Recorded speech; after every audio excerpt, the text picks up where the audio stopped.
할렐루야, 반갑습니다. 오늘부터 이 리딩 지저스 매일 묵상 신약 성경 말씀을 시작하도록 하겠습니다. 자, 오늘 함께 나눌 말씀은 마태복음 1장 말씀인데요.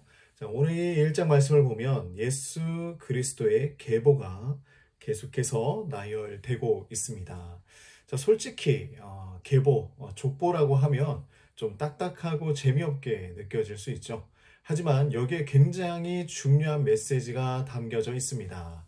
자, 그래서 오늘은 이 세 가지로 나누어서 한번 보기 원하는데요. 그 첫 번째는 하나님이 어떻게 약속을 성취해 가시는가. 두 번째는 하나님이 사용하시는 사람들, 어떤 사람들인가. 자, 세 번째는 하나님이 우리와 함께 하신다는 의미, 바로 이 임마누엘에 대해서 함께 나누겠습니다. 자, 마태복음 1장에서는요, 아브라함부터 다윗, 그리고 예수님까지 이어지는 이 족보가 나오고 있는데요. 자, 이 족보는 단순한 가족들을 나열한 것이 아니에요. 하나님께서 구약에 이미 약속해 주신 대로 그 모든 약속이 신실하게 이루어졌음을 오늘 이 1장 말씀을 통하여서 우리에게 증거하고 있는 것입니다. 자, 하나님은 아브라함에게 내 후손을 통해 모든 민족이 복을 받을 것이다, 이렇게 약속을 해주셨죠. 다윗에게는 내 자손 중 한 명이 영원한 왕국을 세우게 될 것이다, 이렇게 말씀하셨습니다. 그런데 족보를 보면요, 그 약속이 예수님을 통해서 정확하게 성취되었음을 우리는 발견합니다. 사랑하는 성도님들, 우리도 살아가다 보면요, 하나님께서 주신 그 약속이 너무나 더디게 이루어진다, 아니면 더디게 느껴진다, 이런 마음을 들 때가 있어요. 답답하고 언제 이루어질지 모를 때가 너무나 많이 있죠.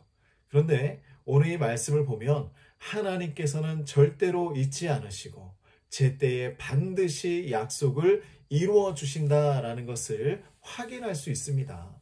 자, 아브라함 때부터 예수님 때까지 수백 년의 시간이 흘렀습니다. 하지만 하나님은 한치의 오차 없이 그 모든 약속을 신실하게 이루어 주셨죠. 우리의 삶에도 똑같습니다. 하나님은 동일하게 신실하시고요. 우리가 예상하지 못한 시간과 방법으로 하나님의 계획을 성취해 나가십니다.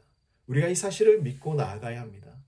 자, 그리고 이 오늘 말씀을 보면요, 또 흥미로운 부분이 있습니다. 이 족보의 인물들을 보다 보면 유대 사회에서는 보통 남자들만 등장하게 되어 있어요. 이 족보에 남자들만 등장하게 되어 있는데, 그런데 여기에는요, 여성들의 이름이 기록되어 있다라는 것입니다.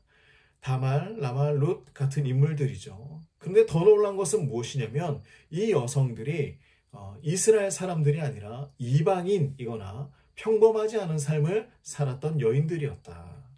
자, 예를 들어서 라합은요, 여리고성에서 기생으로 살아가고 있었지만 믿음으로 이스라엘 정탐꾼들을 도와주었던 사람이었고요. 룻은 모압 여인이었지만 보아스와 결혼해서 다윗 왕의 조상이 되었습니다. 하나님께서는 이렇게 사회적으로 인정받지 못하는 사람이나 약한 자들을 통해서도 놀라운 구원의 역사를 이루어 가신다라는 것입니다. 하나님은 공평하신 하나님이시죠. 자, 우리는 때로 나는 너무나 연약하고 부족하고 또 소외되고 할 수 있는 것이 없고 이렇게 나를 평가할 때가 있습니다. 하지만 하나님의 말씀을 살펴볼 때마다 하나님은 우리의 약함을 통해서도 일하신다라는 놀라운 사실을 알 수가 있어요. 우리가 완벽해서 쓰임 받는 것이 아니에요. 내가 연약하기 때문에, 내가 부족하기 때문에, 또한 내가 또 실수하고 넘어지기 때문에 하나님께서 그 모든 계획을 이루어 가신다라는 것입니다. 내가 연약하기 때문에 하나님 사용하시는 것이죠. 그러니 우리도 그분 앞에 나 자신을 내어드릴 수 있었으면 좋겠습니다. 하나님, 저는 너무나 부족합니다. 그럼에도 나를 사용하여 주시옵소서. 하나님, 저는 너무나 연약하고 때로는 실수하고 또한 하나님 앞에 부끄러운 사람입니다. 하지만 하나님, 나를 사용하여 주시옵소서. 이렇게 하나님 앞에 기도하며 나아가는 것이죠. 자, 마지막으로 마태복음 1장 마지막 부분을 보면요, 예수님의 이 탄생에 대한 이야기가 나오고 있습니다. 자, 그런데 한 천사가 요셉에게 나타나서 마리아가 아들을 낳을 것이라 이야기하며 그 이름을 뭐라고 지으랍니까? 예수라고 지어라. 예수라는 이름은 그가 자기 백성을 그들의 죄에서 구원할 자이다. 이런 의미를 가지고 있죠. 그리고 또 중요한 구절이 하나 있습니다. 보라, 처녀가 잉태하여 아들을 낳을 것이요 그 이름을 임마누엘이라 하라. 자, 임마누엘이라는 뜻은 무엇입니까? 하나님이 우리와 함께 계시다. 예수님은 단지 역사적인 인물 또 위대한 선생님으로 오신 것이 아니었습니다. 하나님이 우리와 함께 하시기 위해 오신 것이죠. 우리와 함께 하시는 하나님, 임마누엘입니다. 우리 사랑하는 성도님들, 우리는 가끔 삶에서 외롭고 또 하나님께서 멀리 계시다라고 생각할 때가 있어요. 하나님, 왜 저를 이렇게 홀로 내버려 두십니까? 이렇게 기도할 때도 있죠. 그런데 임마누엘의 하나님은 항상 우리와 함께 계시다. 하나님은 결코 우리를 떠나지 않으신다. 이 사실이 얼마나 위로가 되고 힘이 되는지 모릅니다. 어떤 어려움이 있어도 하나님이 나와 함께 계신다는 이 사실을 기억하며 살아가길 소망합니다. 하나님께서는 약속을 반드시 이루어 가시고요. 우리 같은 연약한 사람들을 통해서도 하나님의 뜻을 이루어 가십니다. 무엇보다 임마누엘, 그 하나님께서 우리와 함께 하신다는 이 놀라운 사실을 잊지 않으시기 바랍니다. 우리가 겪는 모든 상황 속에서도 하나님은 우리 곁에 계십니다. 이 믿음 가지고 매일의 삶 속에서 하나님을 의지하며 살아가는 우리 모두가 되기를 간절히 소망합니다.